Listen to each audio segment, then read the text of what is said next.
Domingo da Ressurreição. Jesus venceu a morte. Amém? O homem que ressuscitou dos mortos. A ressurreição de Jesus, a qual celebramos hoje, é diferente de quando ele ressuscitou Lázaro dos mortos. Lázaro voltaria a usar aquelas roupas de linho, aquelas roupas funerais novamente. De certa forma, ele ressuscitou por um tempo para morrer de novo. Mas Jesus ressuscitou dos mortos para não morrer nunca mais, num corpo glorificado. E a promessa bíblica para todos aqueles que creem nele é que ele vai voltar para nós. E no momento que ele voltar para nós, ele vai transformar os nossos corpos vis num corpo glorioso semelhante ao dele. O corpo no qual ele ressuscitou dos mortos. Um corpo que não está sujeito e jamais estará sujeito a doenças, enfermidades, a mortalidade, a morte em si. É para este corpo que os nossos corpos serão transformados. E assim nós seremos. Amém? Em outras palavras, a Bíblia promete para todos aqueles que creem no Senhor Jesus Cristo que um dia você terá um corpo que nunca enfraquecerá, nunca envelhecerá, não estará mais sujeito a doenças, enfermidades, nem mesmo fraquezas. Nunca mais. E jamais morrerá novamente. Nós geralmente temos a ideia que após a morte, nós vamos ficar flutuando como um espírito sem corpo, até no paraíso como espírito sem um corpo, tocando harpas. Eu flutuo até a sua mansão, você flutua até a minha mansão, e nós flutuamos por aí. Pelo contrário, a Bíblia diz sim, para aqueles que já passaram. A Bíblia nos diz que estar ausente do corpo é estar presente com o Senhor. Amém? É estar presente com o Senhor Jesus. Então a minha mãe, por exemplo, a minha mãe 2 meses atrás passou para estar com Jesus. Ela passou desta vida para uma vida eterna com Jesus Cristo. Deixou o seu corpo para trás. Nós enterramos o seu corpo. A Bíblia diz que este corpo está semeado em corrupção, mas ele será ressuscitado incorruptível. Está semeado nas fraquezas, mas será ressuscitado em poder. Está semeado em mortalidade, mas ressuscitará imortal. Ou seja, Deus não deixará o corpo para trás. Mesmo que o corpo tenha sido cremado ou enterrado, ou esteja no oceano, onde quer que seja, nenhuma partícula sequer, nem mesmo um átomo, ficará esquecido por Deus. Deus designou que o homem fosse espírito, alma e corpo. Sabe, amigo, você é um espírito, mas estamos tão conscientes da esfera material que nós dizemos, sabe, estas coisas não são reais. É isso aqui o que é real. Real é dinheiro vivo na mão. Isso é real. Amém? Eu olho para o carro e digo, isso é real. Esta cadeira é real. Amém? A minha jaqueta é real. O meu corpo é real. Para nós isso é o real. Mas você já reparou que todas estas coisas que podem ser tocadas ou sentidas, se é físico, se é material, elas estão envelhecendo, estão estragando, estão enferrujando, estão caminhando para um lugar chamado morte. Mas por que tem que ser assim? Tudo aquilo que é material está estragando, está enferrujando, está em declínio e com certeza tem um prazo de validade. Por que é assim? Daqui a 100 anos, se Jesus não voltar, nenhum de nós estará vivo em seus corpos. Por que é assim? Se sentimos em nosso espírito, em nosso coração, que a morte não é o destino do homem. Parece que a morte é algo que está alheio à existência humana. Nós não gostamos de reconhecer isso. Quando vamos a um funeral, nenhum de nós gosta. É claro que não. Nós sabemos que isto é algo triste, doloroso, que nos deixa de luto, porque parece alheio à nossa natureza. Sabe por quê? Porque Deus te criou para viver para sempre. Você sabe que é alheio, é algo que Deus não planejou. Na verdade, a Bíblia diz que a morte, para Deus, é um inimigo. A morte é um inimigo. Jesus disse, o ladrão, que é o diabo, ele vem para roubar, matar e destruir.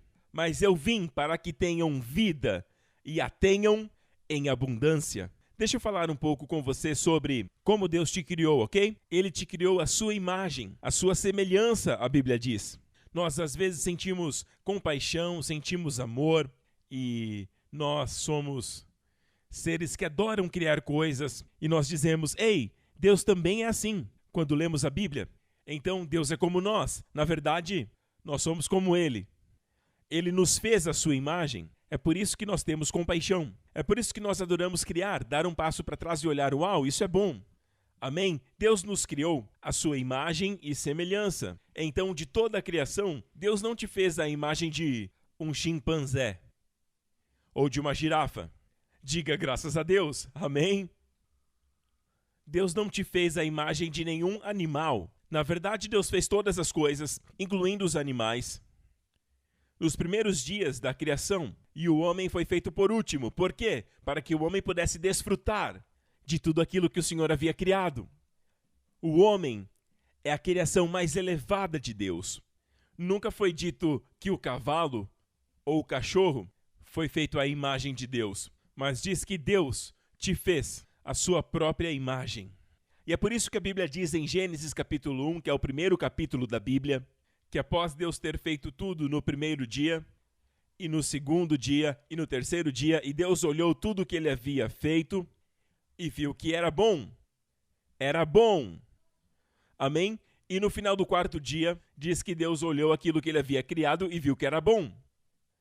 E agora, no sexto dia, Deus olha para tudo que ele havia feito, incluindo o homem. Deus criou o homem no sexto dia. E Deus disse que era muito bom. Agora ele utiliza a palavra muito bom. Então, quando Deus te fez, ele te olhou e disse muito bom. Amém? Então, a partir do homem, Deus fez a mulher. Amém? Então, a parte do homem, que é a imagem de Deus, é o espírito. Você é um ser espiritual, vestido num corpo, ou morando numa casa chamada corpo. Você não é o seu corpo. Amém? O seu corpo está sujeito à ruína, a doenças, a enfermidades e, finalmente, à morte. Mas o seu espírito foi criado na mesma classe que Deus, que significa que você é para sempre. Como eu disse, nós achamos que as coisas materiais são reais e que o espírito não é real.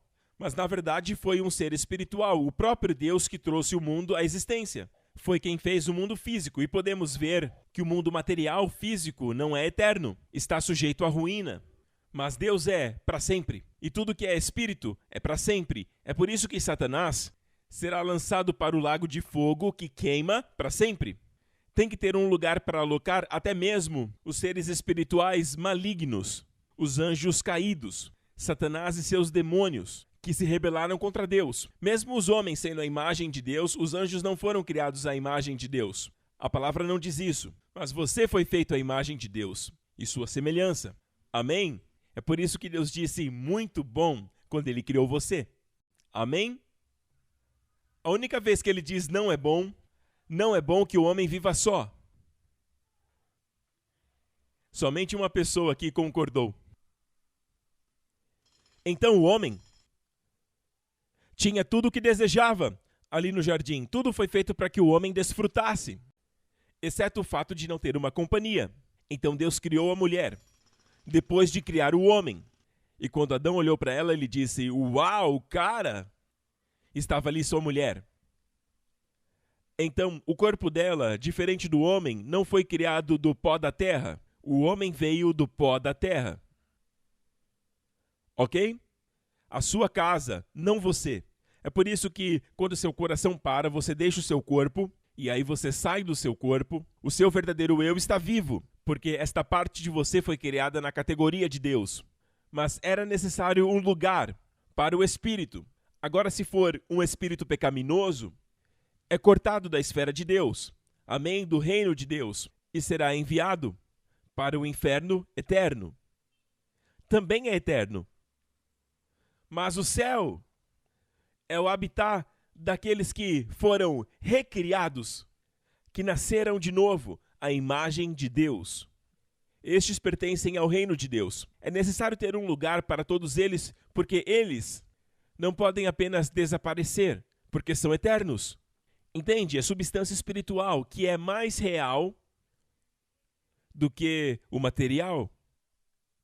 Tudo que você vê está sujeito a mudanças. Tudo que você vê está sujeito à mortalidade.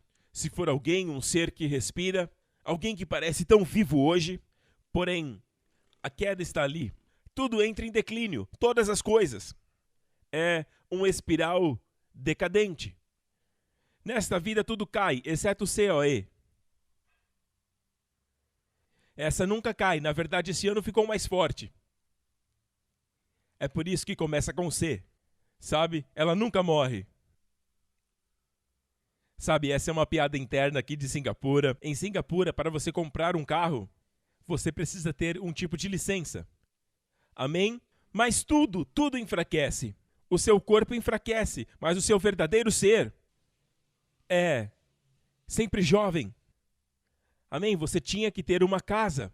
Então, quando Deus fez o homem, ele disse assim, amém? Todas estas árvores, imagine a quantidade de espécies, dos frutos que haviam, da variedade que havia na terra. Tudo que ele fez em abundância, mais do que o suficiente. Abundância foi a ideia de Deus na criação da terra. Deus não criou a pobreza.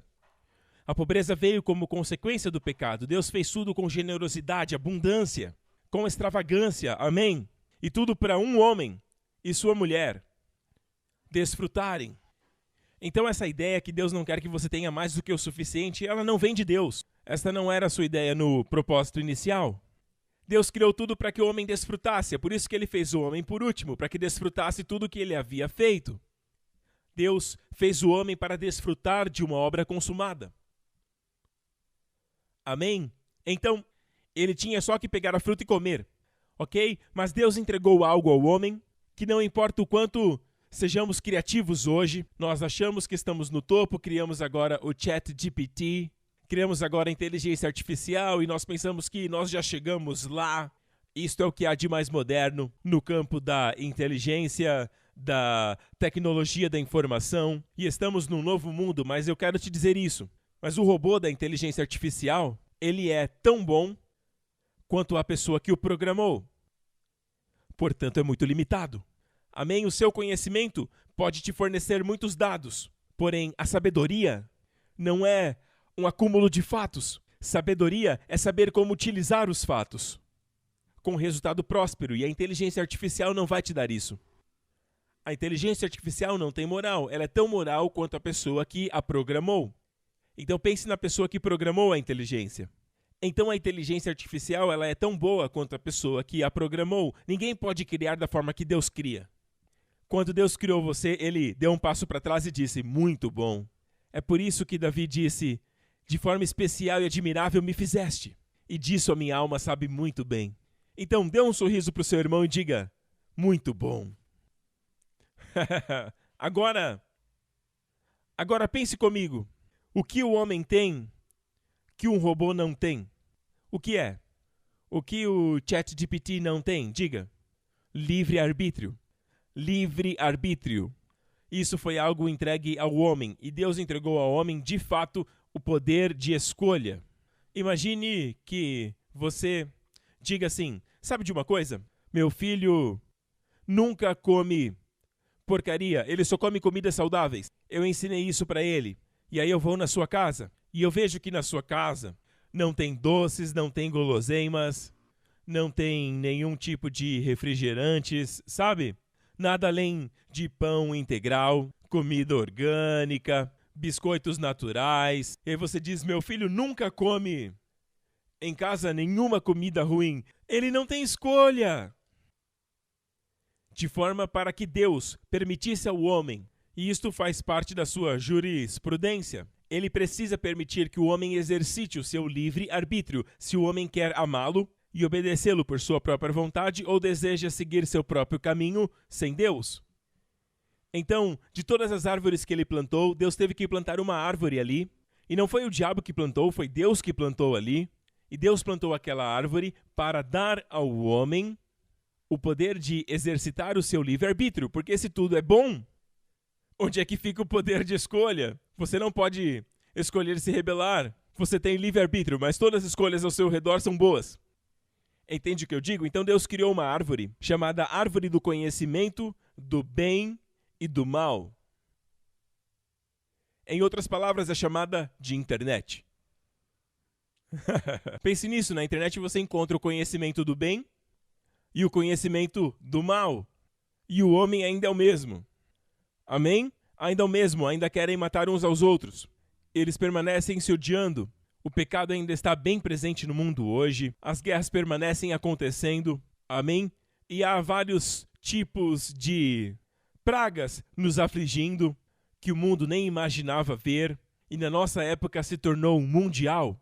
E Jesus disse que antes que ele voltasse, antes dele voltar para nós fisicamente, em seu corpo ressurreto, glorificado, antes dele voltar, ele disse que essas seriam as dores de parto. Ele chamou de dores de parto. Estes são os sinais que acontecerão. Haverão pragas. Se referindo a pragas globais, não apenas pragas que afetam uma área localizada, porém global. Você se lembra de uma praga mundial? Recentemente?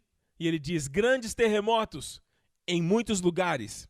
Tem aumentado o número de grandes terremotos, terremotos acima de 5 ponto alguma coisa na escala Richter. Tem acontecido terremotos desse tipo, não apenas terremotos, mas grandes terremotos ultimamente. Sim, em nossa geração. E ele diz, haverá fome. Existe um problema de fome global hoje. E Jesus disse, vocês verão estas coisas acontecendo, nação se levantando contra nação. Haverão guerras e rumores de guerras. Nós temos visto nos nossos dias. Hoje vemos a guerra da Ucrânia e vemos também rumores de guerras. Já foi visto uma praga de escala mundial como a Covid-19 nos dias modernos? Jesus disse, quando tudo isso estiver acontecendo, saibam que estas são as dores de parto. Assim como uma mulher sente dores de parto, não é? Como as contrações vão ficando cada vez menores antes de dar à luz, veremos estas coisas acontecerem tudo junto. Este é o sinal. Quando virem tudo isso acontecendo, ele não disse desanimem, curvem a cabeça, amém? Ele disse ergam a cabeça.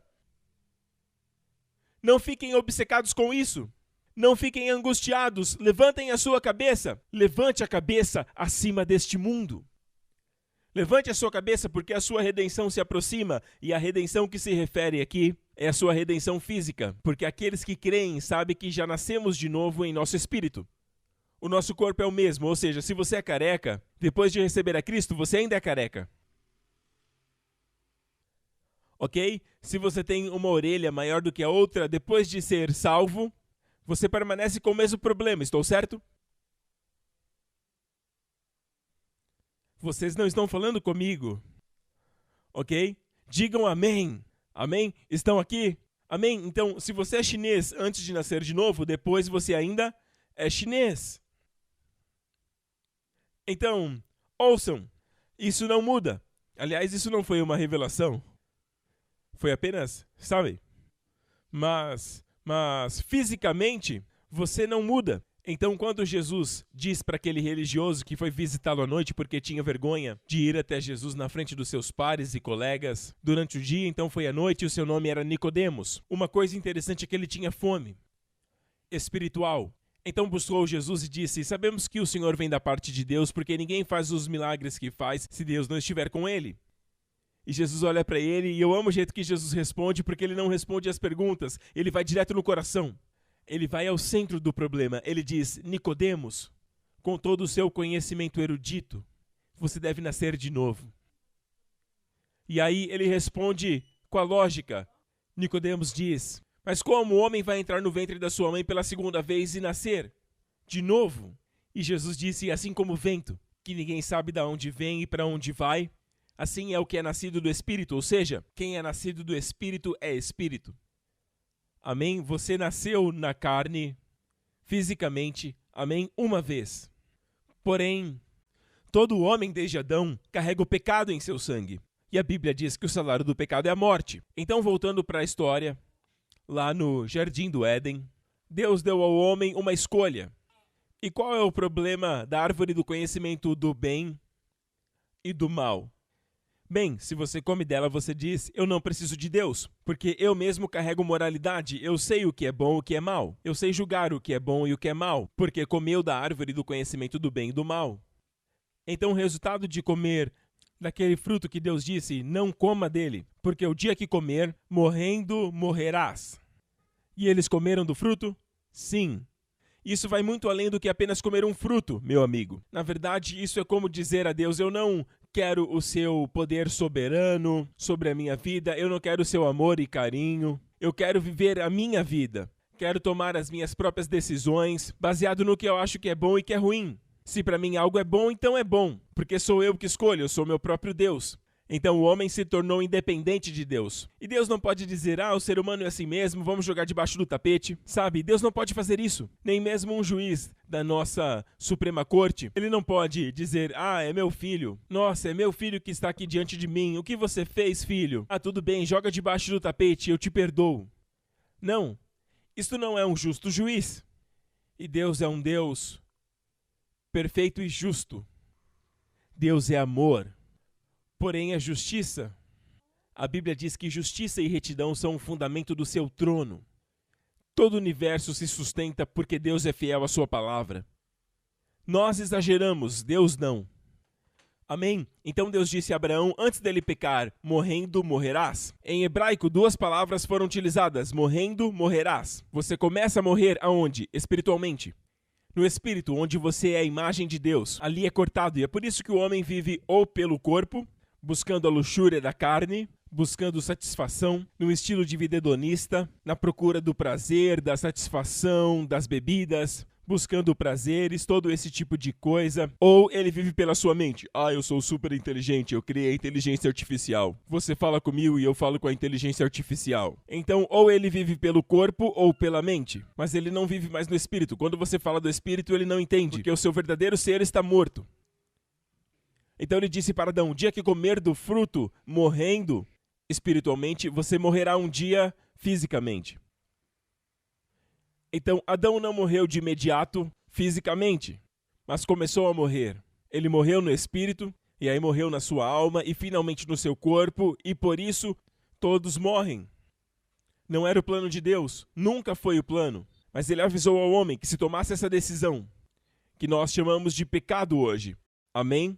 Ir pelo outro lado, o resultado é a morte. Deus já avisou.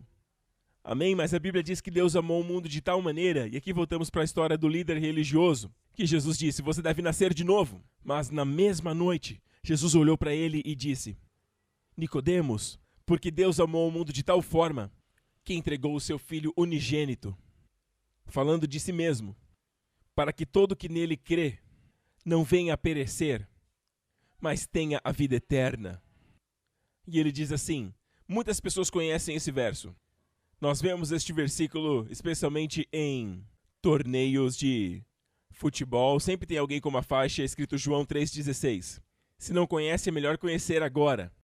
Amém? É a mensagem do amor de Deus. Porque Deus amou o mundo de tal maneira que entregou o seu Filho unigênito. Ele não entregou um anjo, não entregou outro ser humano, ele entregou o seu próprio Filho, para que todo que nele crê não pereça, mas tenha uma vida eterna. A vida que Jesus disse, eu vim para que tenham vida e a tenham em abundância. Mas antes dele dizer isto, e na verdade esse é o versículo de memorização do meu filho de 10 anos, nestas 2 últimas semanas. João 10,10 ele vai te dizer, o ladrão, que é o diabo, ele não vem senão para roubar, matar e destruir. Toda vez que você é roubado, toda vez que a sua paz é roubada, que a sua alegria é roubada, que seu relacionamento é roubado, é o ladrão que veio para matar, roubar e destruir. É o que o diabo faz. Ele te odeia porque você foi criado à imagem de Deus. É como alguém que foi dispensado por alguém que amava. E aí, o que essa pessoa faz? Ele pega a foto daquela garota, ou a garota pega a foto daquele rapaz, e aí rasga e rasga. Ela não está matando o homem, está matando a foto, porque a foto é a imagem daquela pessoa. O diabo não pode alcançar a Deus, e você foi criado à imagem de Deus, ele vem atrás de você. Então ele vem para matar, roubar e destruir. Mas Jesus disse, eu vim para que vocês tenham vida e a tenham em abundância. E ela não consiste nas coisas materiais que você possui, ou aquele que possui os melhores bens. Não. Existem muitas pessoas pobres cheias de posses no mundo. Não. É uma pessoa cheia de amor, alegria e paz. Jesus disse que o reino de Deus dentro de você se manifesta assim, com justiça, paz e alegria no Espírito Santo. E isso se derrama sobre seus relacionamentos. Quando você está cheio de amor, alegria e paz, faz com que os seus relacionamentos prosperem, seja com o cônjuge, com os filhos, com os seus colegas e as pessoas ao seu redor. E aí você prospera de todas as formas. Amém? É a maior prosperidade que você pode ter. Até mesmo as pessoas que acertam os números da Mega Sena ficam felizes por um tempo.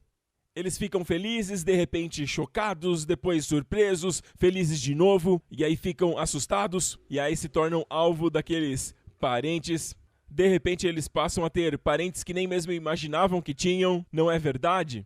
São os parentes do dinheiro, mais parentes, enfim, então ficam felizes por um tempo e aí eles se dão conta que a vida mudou. E muitos estudos provaram que pessoas que receberam uma grande quantia de dinheiro, como a loteria, por exemplo, cedo ou tarde eles acabam perdendo. E muitos com finais bem tristes. Aqueles que perseguem a fama, a fortuna. Por que será que vemos isso acontecendo e ninguém fala nada? Nós vemos estrelas do rock and roll e superestrelas. Vemos muitos assim, e muitos deles, muitos mesmo, acabam morrendo muito jovens, muito cedo, muito rápido. E ninguém fala sobre isso. Por que será que estas coisas não trazem felicidade? Por que será que eles precisam de um novo lugar? Um lugar mais alto? Nobody gets too much heaven no more. It's much harder to climb by. Much higher. E por que é assim? Você não precisa mais alcançar esta altura. O céu desceu para te alcançar. Jesus desceu, jamais alcançaríamos o céu. Amém? Então Jesus disse, eu vim para que tenham vida e a tenham em abundância. Quando Jesus ressuscitou dos mortos, ressuscitou fisicamente. Isso nos mostra que o plano de Deus é para que sejamos espírito, alma e corpo. Agora estamos salvos. Ou seja, quando você está salvo para sempre. Amém? Você nasceu de novo, colocou sua confiança em Cristo. Agora, por que a necessidade da cruz? Se há outros caminhos para alcançar a Deus, a morte de Jesus, e eu digo isso com reverência, seria a coisa mais estúpida que pode existir. Por que passar por todo esse sofrimento que o pastor Lawrence, de forma tão eloquente, compartilhou? Tanto agora como nas últimas semanas, e nada mais eloquente que suas lágrimas. Falam mais alto que palavras. Por que passar por aquele sofrimento? Veja, num filme sobre Jesus, ainda assim nós sintetizamos. Mesmo nas cenas da paixão de Cristo, do filme que Mel Gibson fez, mesmo ali nós, assim como foi compartilhado aqui, a Bíblia diz que até os seus ossos saíram para fora. Foi horrível. Por que passar por isso se havia outros caminhos até Deus? Jesus disse, eu sou o caminho, a verdade e a vida. Ninguém chega ao Pai a não ser por mim. Porque ele teve que sofrer na cruz? Porque, amigo, alguém precisa pagar pelos nossos pecados. É por isso que na cruz, ele que nunca pecou, ele não cometeu pecado, não conheceu pecado e nele não havia pecado, mas ele se tornou pecado na cruz por nós, por sua escolha. Ninguém poderia prendê-lo. No jardim, quando vieram pegá-lo, soldados fortes, punhando as suas varas e espadas, eles vieram para prender Jesus, um homem, apenas um homem. E Jesus falou quando eles perguntaram, nós procuramos Jesus de Nazaré. Jesus disse, eu sou. Eu sou a declaração do Deus da sarça ardente. Muitos anos atrás, quando Deus escolheu a Moisés para liderar a saída do povo de Israel do Egito, e Moisés disse para Deus, quando eles me perguntarem seu nome, qual é o seu nome, Deus, para eu dizer para eles? E Deus disse, eu sou o que sou.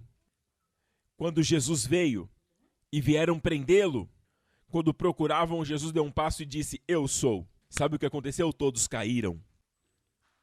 Aquele chamado de cativo divino esperou que eles se levantassem para capturá-lo.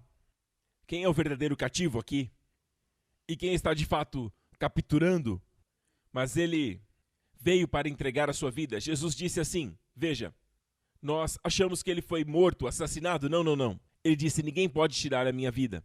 Eu voluntariamente dou. Porque ele se entregou? Porque ele se entregou na cruz? Porque ele gritou, Pai, perdoai-os, porque eles não sabem o que fazem. Porque o retrato do Velho Testamento, há apenas 3 dias atrás, quarta-feira à noite, judeus em toda Singapura, de todo o mundo, celebraram a festa do Pessah. É uma festa que comemora a sua libertação, a sua saída do Egito, da escravidão para a liberdade. E naquela primeira Páscoa, Deus disse a eles, põe o sangue nos umbrais das portas e no batente. Imagine isso, eu quero que você imagine isso, ok? Sangue nos batentes e sangue nas laterais, nas 2 laterais. Veja, o que temos aqui? Nós temos uma cruz. E o Senhor disse assim, quando eu enxergar o sangue nesta noite, eu vou passar sobre o Egito. E o anjo da morte observará. E Deus diz, quando eu ver o sangue, eu vou fazer que o destruidor passe por sobre essa casa. É por isso que se chama passagem, a festa da passagem. E Deus disse, eu não vou permitir que o destruidor mate o seu primogênito. Amém? Mas Deus não disse, quando eu ver as suas ações de caridade, quando eu ver em você um bom caráter, quando eu ver um bom nome de família, quando eu ver os seus diplomas da faculdade. Ele não disse. Ele disse, quando eu ver o sangue, eu passarei sobre vocês. Amém. O sangue está na porta da sua casa, no seu coração. Quando eu ver o sangue, eu passarei. Não permitirei que o destruidor entre na sua casa. Quando eu ver o sangue. Sabem qual sangue? Qual animal? É o sangue do cordeiro. Eles foram ordenados a pegar o sangue do cordeiro e colocar nos umbrais das portas. Por que o cordeiro? Porque naqueles dias, depois disso eles tinham tabernáculo, eles tinham templo para onde eles iriam quando pecavam. A pessoa que pecava trazia um cordeiro como oferta. E esse cordeiro era levado para o sacerdote. E o sacerdote representava Deus, ok? Ele falava em nome de Deus, ele era os olhos de Deus. Então, quando o pecador vinha com um cordeiro, o sacerdote não olhava para o pecador. As pessoas acham que quando elas vão até Deus, Deus fica olhando para mim, ok? Mas se você tem Jesus em sua vida, ele não está olhando para você, ele está olhando para Jesus, o verdadeiro cordeiro. Amém? Porque é claro, se não tivéssemos a Cristo, se o pecador se aproximasse, ok? Aquele que traz oferta é o pecador. Se o pecador viesse ousadamente ao sacerdote dizendo, eu pequei, sem substituição, sem pagamento, o sacerdote olharia para ele e julgá-lo. E o puniria segundo a ofensa, segundo o pecado que ele cometeu.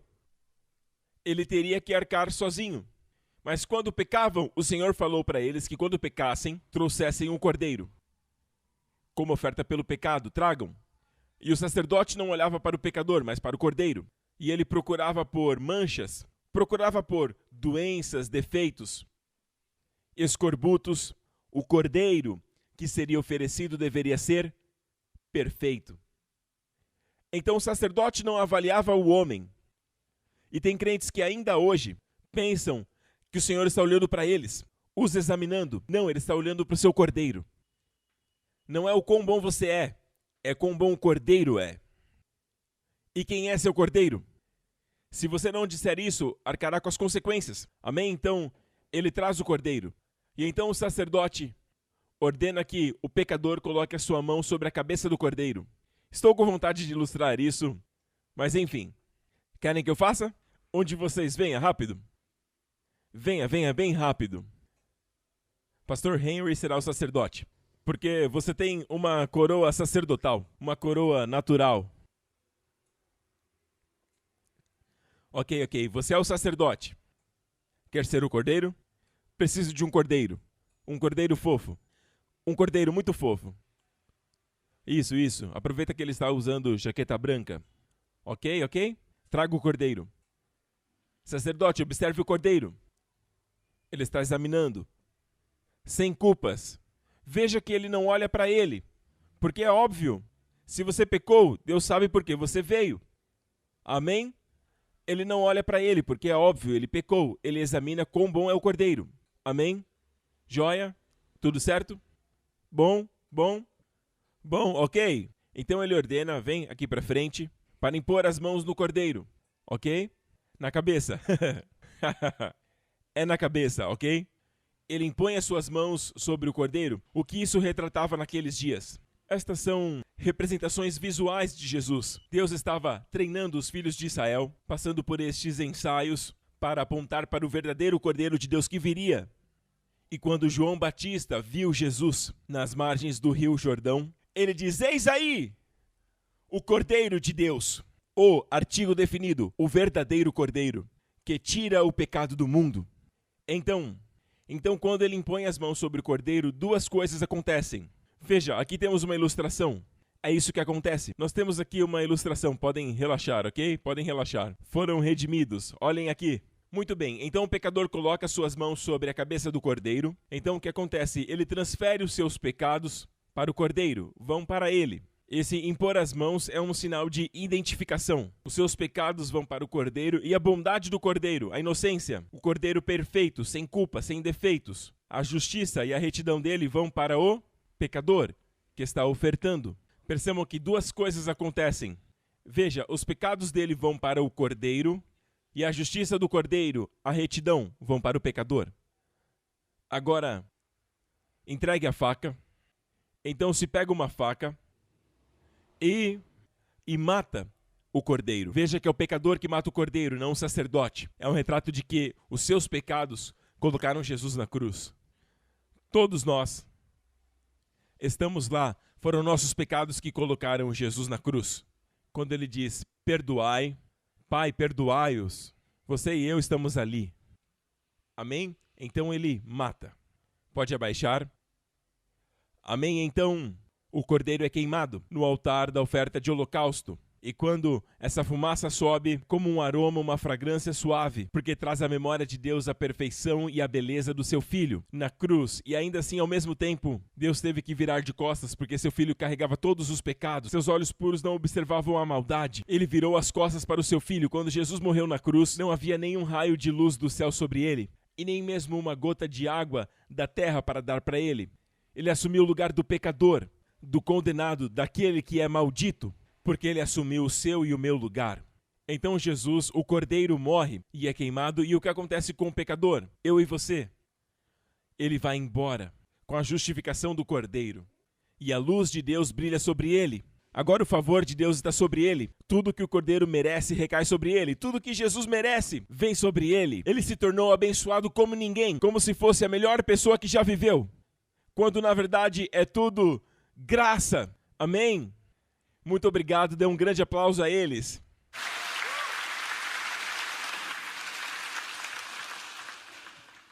Isto é a graça. Não é ir mais alto, fazer algo melhor, se esforçar mais. Não, é receber uma obra consumada. Viram como Jesus se tornou pecado na cruz? Jesus cometeu pecado para se tornar pecado? Não, nunca pecou. E como nós somos justificados hoje? Sendo justos, não. Recebemos a justiça dele. Assim como Jesus se tornou pecado na cruz apenas recebendo o seu pecado no corpo dele, recebendo meus pecados no corpo dele, e ele foi punido pelos nossos pecados em nosso lugar. Amém. E nós, como somos justificados? Não por sermos justos, mas recebemos a sua justiça. E saímos dali e Deus nos trata como Jesus, assim como Deus tratou Jesus na cruz como nós. Pecadores que somos. E tudo isso é o plano de amor de Deus. Pecado não é mais o problema hoje. É a falta da revelação. Amém? Sabe quando Jesus ressuscitou? A pedra rolou e era uma pedra muito pesada. E hoje, em Israel, tem o Jardim do Sepulcro. Você pode ir lá. Eu creio genuinamente que é o Jardim do Túmulo, onde Jesus deixou ali a tumba vazia, porque a Bíblia diz que era necessário abaixar-se. Quando Pedro e João vieram até a tumba vazia, tiveram de abaixar para ver onde Jesus estava. E hoje, naquele jardim, você tem que se abaixar para ver aquele lugar. E aquela pedra rolou para fora, não para que Jesus pudesse sair. E você quer saber o porquê? Porque neste novo corpo, é um corpo que é físico. Quando ele apareceu diante dos discípulos no cenáculo, as portas estavam fechadas com medo dos judeus, eles estavam escondidos, e Jesus apareceu no meio deles. E ele disse: toquem em mim. Um fantasma não tem carne e osso como vocês podem ver que eu tenho. Ou seja, era literalmente carne e osso. Então, no corpo glorificado, teremos carne e osso, não vamos ficar flutuando para casa um do outro. Amém? É de carne e osso, mas você nunca ficará cansado. Nunca ficará entediado. Ficará acordado durante a pregação. Amém? E você nunca mais vai ficar enfermo. E você nunca vai morrer. Nunca vai envelhecer.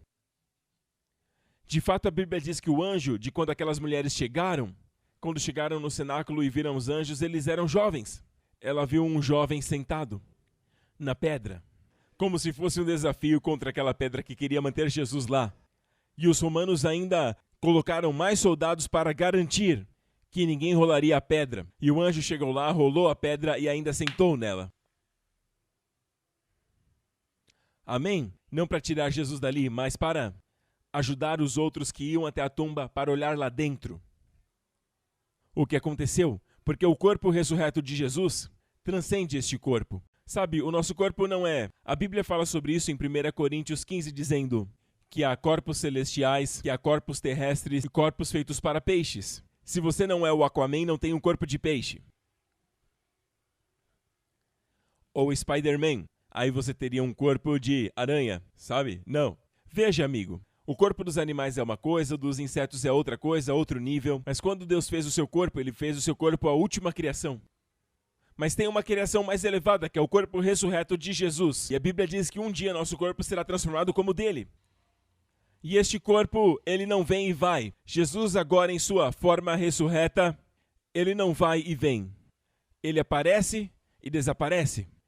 É por isso que não era necessário rolar a pedra para que ele pudesse sair de lá. Ele podia aparecer e desaparecer. Não estava mais sujeito às leis desta terra, como a lei da gravidade, a lei do tempo, da matéria. Ele transcendeu. Assim como um avião, toda vez que ele decola, ele transcende a lei da gravidade, pela lei do impulso e elevação. Existe uma lei mais elevada na qual estamos. O corpo de Jesus é um corpo diferente do corpo de Lázaro que ele trouxe dos mortos. Lázaro estava morto por 4 dias. A irmã dele disse: o corpo dele já cheira mal. E Jesus disse: se você crer, você verá a glória de Deus. Ele disse: Lázaro, sai para fora! Eu fico feliz que Jesus chamou Lázaro, porque aquele lugar tinha muitas pessoas mortas. Imagina só, se dissesse sai para fora, um monte de gente saindo. Lázaro saiu com as mãos e os pés amarrados, porque naqueles dias, quando a pessoa morria, o costume judeu era enrolar a pessoa em linho como uma múmia, e colocavam especiarias, e quando as especiarias endureciam, era impossível quebrar aquilo, era duro que nem pedra. E é interessante porque a Bíblia diz que quando Pedro e João chegaram na tumba vazia, aliás, a primeira pessoa para quem Jesus apareceu em sua forma ressurreta foi para uma mulher. E todas as irmãs dizem: uma nova ordem chegou. Amém? Debaixo da lei, as mulheres eram subjugadas, não eram reconhecidas. Mas agora na graça uma nova ordem surgiu. A primeira pregadora foi na verdade uma mulher. Jesus disse para Maria, esta Maria não é a mãe dele. Tem algumas Marias na Bíblia, esta é Maria Madalena. Ele diz: vá contar para os meus irmãos. A primeira vez que a palavra irmãos é mencionada, antes ele chamava de meu rebanho, meus discípulos. Esta é a primeira vez que ele os chama de irmãos. Diga a eles que eu estou indo para o Pai deles e meu Pai, o seu Deus e o meu Deus. Agora somos da mesma família. Quando você nasce de novo, você nasce com uma natureza, com as características e com o DNA do próprio Deus. Participamos de uma natureza divina, nós não somos deuses. Agora, nem mesmo eu não sou perfeito. No meu comportamento, pergunte para minha esposa.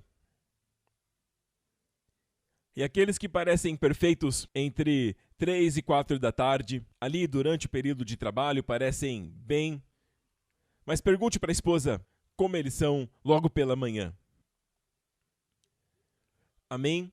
Todos estamos sujeitos a essas sensações naturais, uma irritação na nossa alma, Sabe, nossa raiva, muitas vezes nosso ressentimento. Mas sabe, quando Deus olha para um crente, Deus olha para ele no Espírito. E você é justificado. Justiça que não veio a você pelas suas obras, pelo seu esforço, mas como um presente através de Jesus Cristo. Agora, o nosso corpo está se alinhando, chamado de santificação progressiva. Estamos alinhando o nosso corpo com o Espírito. Mas que alegria saber que a qualquer momento voltaremos para casa, porque o céu é a sua casa. Os seus pecados são perdoados. Tão certo como Jesus morreu na cruz, os seus pecados foram perdoados. E amigo, a ressurreição de Lázaro não é como a ressurreição de Jesus. Quando Jesus ressuscitou Lázaro dos mortos, Lázaro voltaria a morrer novamente no futuro. Mas quando Jesus ressuscitou dos mortos, foi uma nova ressurreição que não está mais sujeita à morte. É vida além da morte. É a vida no outro lado. E todos nós nascemos de novo, amém? Espiritualmente fomos ressuscitados. Na verdade, você é um ser ressuscitado num corpo não ressuscitado. A única parte de você que não foi ressuscitada é o seu corpo. E se Jesus tardar, o que aconteceu com a minha mãe, que era uma grande fiel, uma cristã maravilhosa, há 2 meses ela partiu. O seu verdadeiro ser, na hora que o coração parou de bater, se sentiu tão vivo. Aleluia! Amém? E agora está com Jesus. Mas ainda sem o corpo. Mas Deus vai deixar ali o corpo na tumba? Talvez tenha sido cremado, talvez esteja no oceano. Não, nem mesmo uma partícula será perdida. E a Bíblia diz em 1 Coríntios 15 que o corpo semeado na corrupção será ressuscitado incorruptível. O corpo que se degenera, que decai até se tornar esqueleto e ossos, está semeado na fraqueza, mas ressuscitará em poder. Ou seja, então não é como se Deus dissesse, ok, o Espírito está aqui, mas nós perdemos o corpo. Não, nem mesmo um átomo será perdido. Deus vai lembrar onde está. Ele sabe, e a Bíblia diz que quando Jesus voltar, o poder de Deus vai diretamente naquele corpo corruptível, esqueleto, ossos, talvez só o pó. Porque Deus fez o homem do pó da terra. Quando Deus fez Adão, ele fez o homem do pó da terra. A mulher saiu do seu lado para ser amada. É por isso que o homem não tem problema em estar sujo. As mulheres são bem limpinhas. Sai para lá, vai tomar banho. Não é? Que preguiça, vai lá, levanta, toma banho. Eu tô sujo.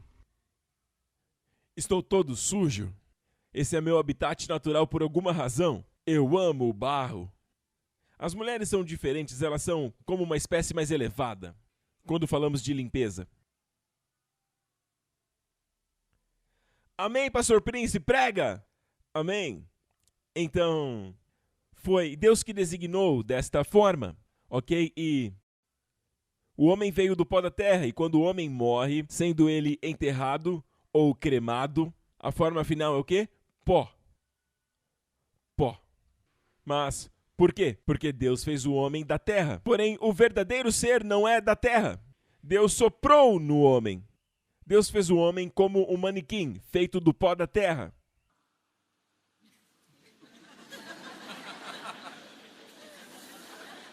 E então ele soprou.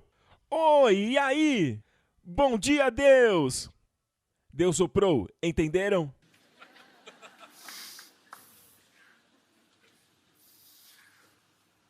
Então, o homem não tinha vida, era só um corpo, mas o Espírito animou o corpo. E há segredos na Bíblia que nos dizem, e se o Espírito daquele que ressuscitou Jesus dentre os mortos habita em vocês, aquele que ressuscitou a Cristo também vivificará os seus corpos, por meio do Espírito que habita em vós. Precisamos aprender sobre isso, mas isso é outra mensagem. Amém? Mas por agora, vamos olhar para este corpo. Deus vai ressuscitar este corpo. Mas e nós, quando Jesus voltar, aqueles que já morreram, os seus corpos se tornarão corpos gloriosos, poderosos, incorruptíveis. Mas e nós que estamos vivos? E muito mais agora, amigos, que estamos de fato vendo os sinais do fim por todo o planeta Terra. E tudo está acontecendo de uma vez. E quando virem estes sinais, levante a cabeça, Jesus disse, porque a sua redenção, a redenção física, está próxima. Amém? Então, a qualquer momento, o arrebatamento pode acontecer. Amém? E todas as profecias sobre a sua primeira vinda, ele virá do povoado de Belém. Amém? Ele virá, amém, como alguém da tribo de Judá. Ele virá da linhagem de Davi. E tudo o que foi profetizado, ele vai morrer. Ossos desconjuntados, mãos e pés perfurados. Onde está essa profecia? Em Salmos 22. Quando este salmo foi citado por Davi, ainda não existia a crucificação. A morte era por apedrejamento naqueles dias. Eles transpassaram minhas mãos e meus pés. Era uma profecia sobre Jesus, quando os romanos instituiriam esse meio cruel de tortura para matar alguém. Então todas as profecias sobre a sua primeira vinda já passaram e se cumpriram até a sua última letra. E tem mais profecias sobre a segunda vinda do que da primeira. E estamos vendo acontecer. Antes de tudo que Jesus disse, que Jerusalém ficaria debaixo dos pés. Em outras palavras, todo o mundo moderno estarão com os olhos em Jerusalém, estarão com os olhos em Israel mais uma vez. Essa pequena nação de Israel, da qual eu acabei de voltar, eu estive pregando lá e tive um tempo maravilhoso, está na primavera lá. E por que será que a atenção do mundo estará voltada para Israel? Esse pequeno espaço de terra não é maior do que o estado de New Jersey, na América. É uma pequena porção de terra. Então por que há tanta luta? Sabe, tanta atenção do mundo, mas houve um tempo que ela ficou totalmente devastada, inabitável. Marco Polo, em suas jornadas, ele escreveu: passando pelo lugar uma vez chamado de Terra Santa não havia nada, a não ser um lugar pantanoso, cheio de malária, cheio de mosquitos. Não era um lugar bom para habitação. Mas agora, após 2000 anos, o povo de Israel que havia saído da sua terra natal estão voltando novamente. E Jesus disse, quando virem isso acontecer, quando virem Jerusalém de volta às mãos de Israel, o que ele disse? O tempo dos gentios se acabou. Nunca vimos isso. Se eu pregasse para você isso em 1948, você diria: ah, pastor Prince, aquele lugar é um lugar pantanoso, nada que planta dá naquele lugar. Mas agora ninguém está dizendo isso.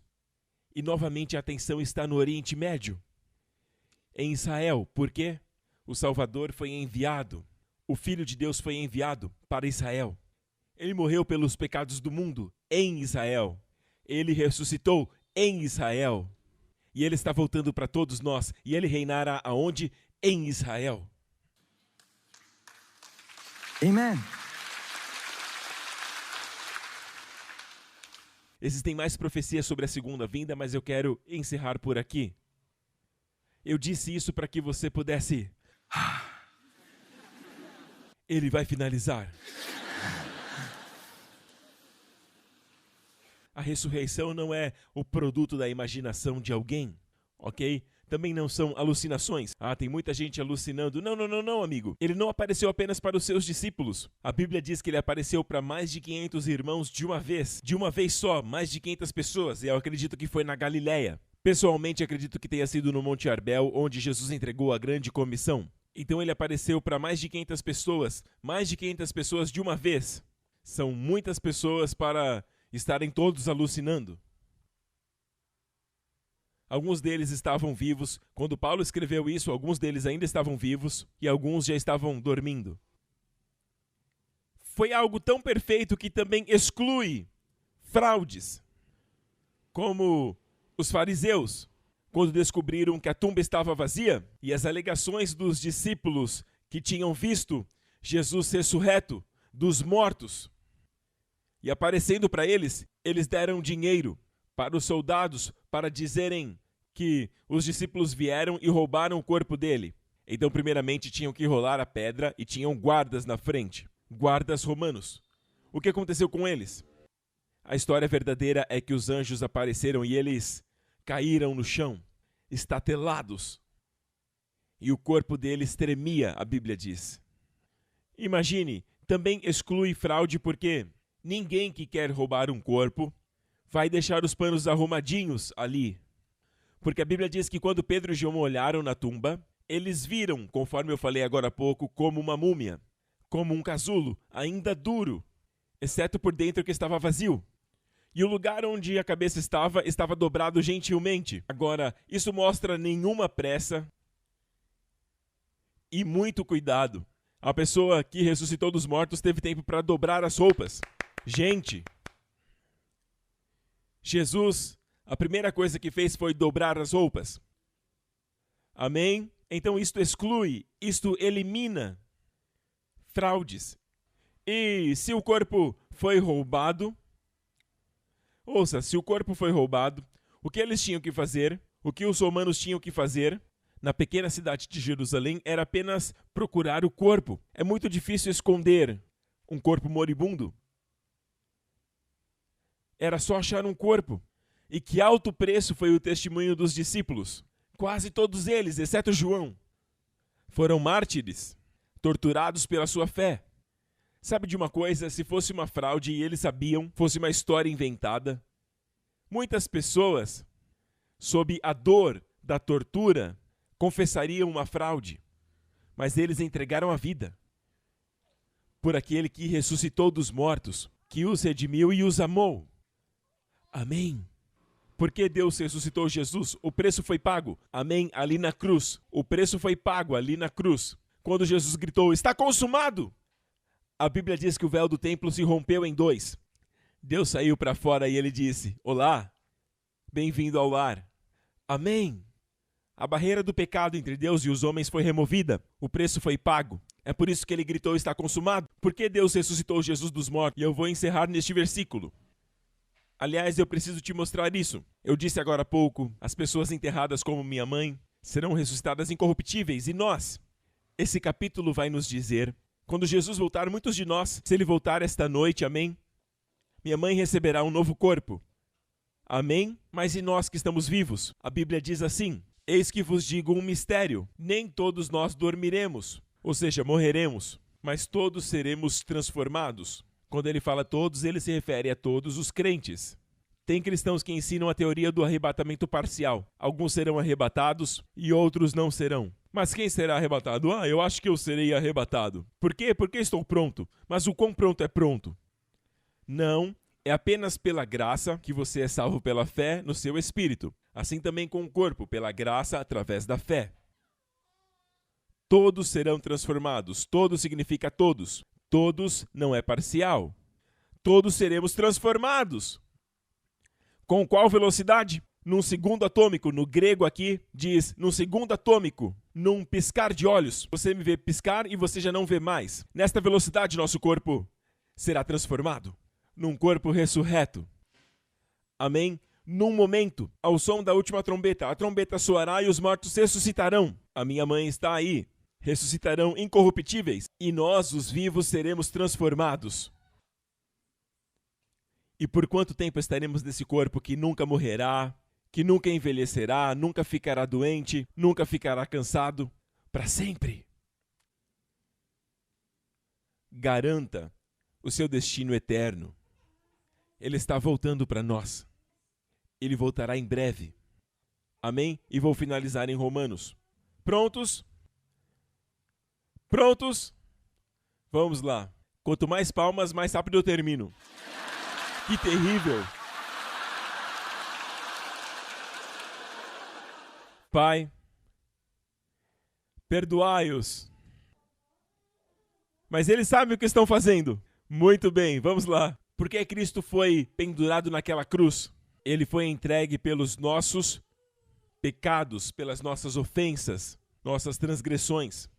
Pergunte para qualquer cristão, por que Jesus foi entregue à cruz? Aliás, como eu disse, ele entregou a sua vida. Foi a primeira vez que os romanos viram alguém se deitar numa cruz. Nunca viram isso.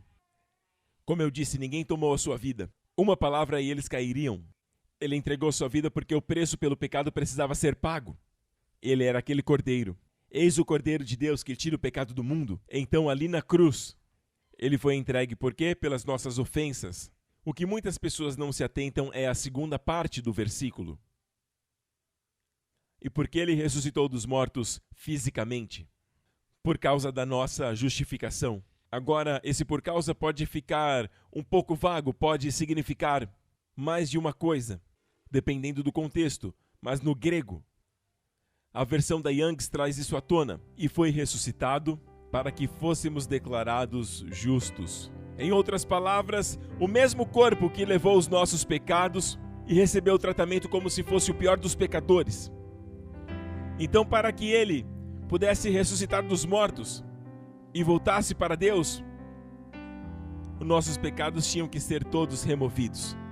Deus tinha que dizer para todos nós pecadores: eu declaro vocês justificados pelo que Jesus fez. Em outras palavras, Deus amarra a ressurreição de Jesus com a declaração de justiça sobre você. Em outras palavras, se você não tivesse sido justificado, ele não seria ressuscitado. Você tem que entender por que ele foi para a cruz, por sua causa. Por que ressuscitou dos mortos, por sua causa. Deus conectou o seu destino e a sua história com você. Ele morreu por seus pecados e ele ressuscitou porque Deus declarou você justo.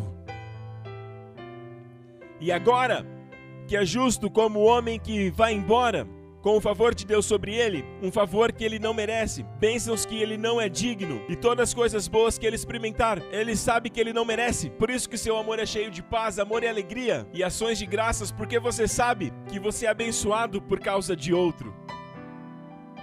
E você dedica a sua vida para a glória dele. Você foi amado. Amém?